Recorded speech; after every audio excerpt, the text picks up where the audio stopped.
In a small, quiet town where nothing unusual ever happened, there lived a girl named Elara. To everyone else, she was ordinary, but Elara carried a secret.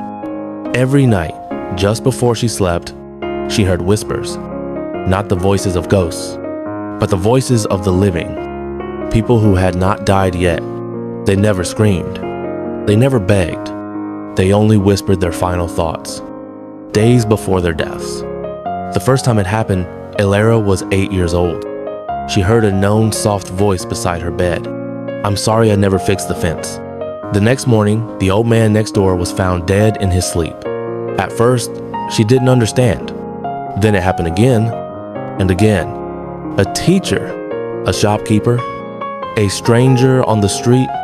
Each time, days before they died, she heard their last regrets, their unfinished apologies, their quiet goodbyes. Elara then realized something terrifying. She was hearing people before fate took them. For years, she told no one. Who would believe her? But one night, she heard a voice she recognized too well. Her best friend, whispering through tears. I wish I had told her I was scared. Elara ran. She found her friend the next day, pale and weak in bed. A fever. The doctor said she would not survive the week. Elara remembered the whispers, and for the first time, she decided to fight fate. She stayed by her friend's side, forced her to drink water, ran for medicine, refused to leave. 3 days later, her friend lived. The fever broke. The whispers stopped. Elara cried with joy. She thought she had saved a life. That same night, a little boy 2 streets away died in his sleep.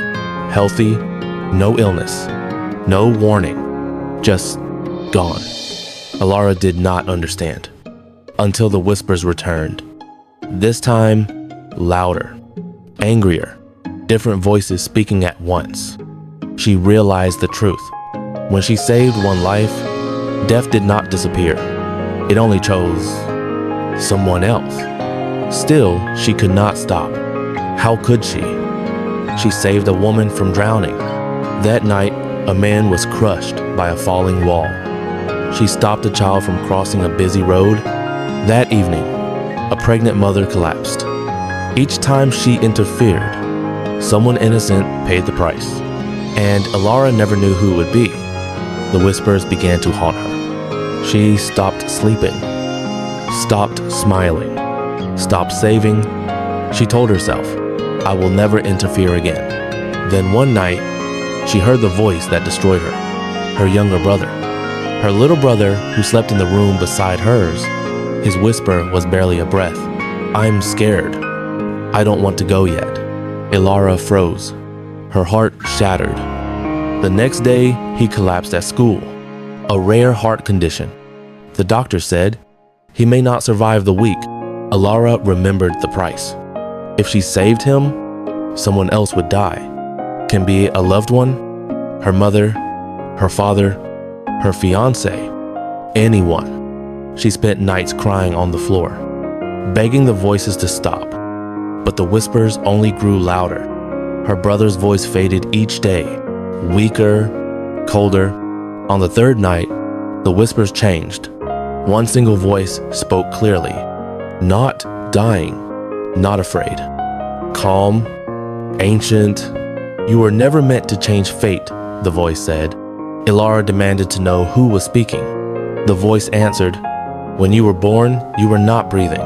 Your mother begged death to spare you, and death agreed, but left a door open in your mind. That door hears the echoes of souls before they leave. Elara asked the only question that mattered. Can I make it stop? The voice was silent, then finally said, yes, but the cost is yours alone. At dawn, Elara went to the hospital. Her brother lay unconscious, machines breathing for him, her mother asleep beside the bed. Elara took his hand and whispered, I love you more than my life. Then she closed her eyes and listened. For the first time, she did not hear her brother. She heard herself, her own voice whispering, I'm ready. She understood.